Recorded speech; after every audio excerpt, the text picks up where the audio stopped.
Dear students, today I will be discussing the exercises from chapter 18 English Grammar, Phrases and Clauses.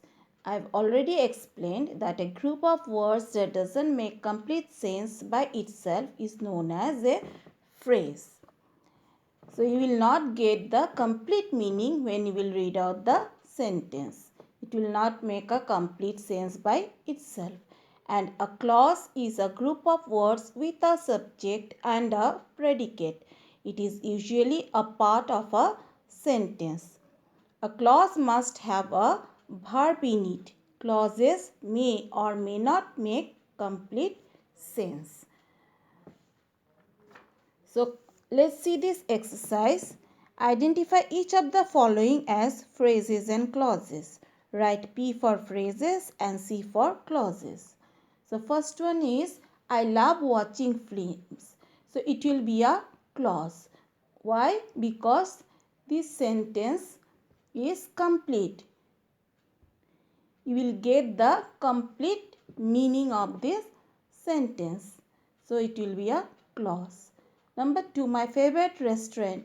This sentence doesn't make a complete sense by itself. It is incomplete. You will not get the complete meaning. So it will be a phrase. We are running late for school. This sentence is also complete. It makes us complete sense. So it will be a clause. Let us complete our work first. It will be a clause. Those beautiful roses. This sentence also doesn't make a complete sense by itself. You will not get the complete meaning. So it will be a phrase. Number 6, 7, 8, 9, 10 will be your homework. You will read out the sentences and you have to find out on your own which one will be a phrase and which one will be a clause. Now see page 169. Let's practice. Underline the main clauses and circle the dependent clauses in the following sentences. Now what is a main clause? A clause that makes complete sense on its own is known as the main clause or independent clause. And dependent clauses do not make complete sense because they have to depend on the main clause to make a complete sense. So number 1A, you can leave after you finish writing. You can leave. Underline after you finish writing, circle it. So you can leave will be the main clause. After you finish writing will be the dependent clause. Number B, we should obey our parents. So it will be the main clause. Who care for us the most will be the dependent clause. Because we are getting the meaning from the first part that we should obey our parents.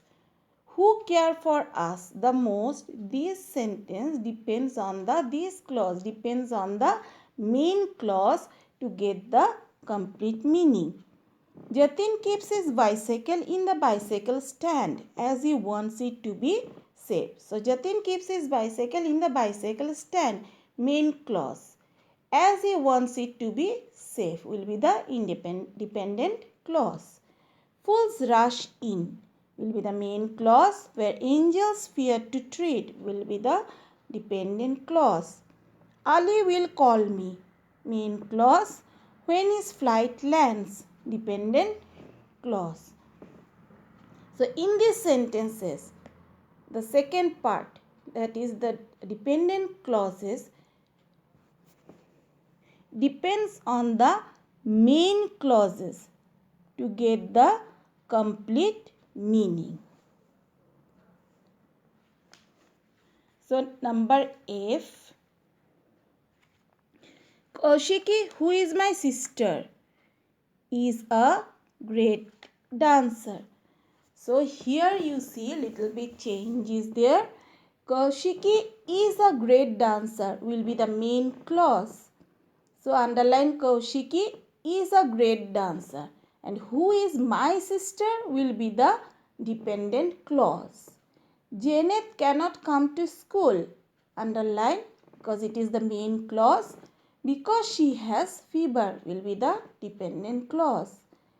Number 8. Mary Kom is from Manipur will be the main clause. Mary Kom is from Manipur. Underline because it will be the main clause. Who is the only Indian woman boxer to receive an Olympic medal will be the dependent clause. Number I. Here after Rani left the room will be the dependent clause. I left too will be the main clause. So you have to underline I left too and circle after Rani left the room.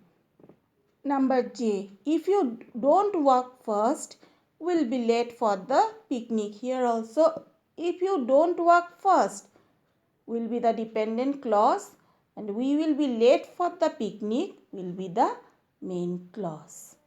Thank you, children.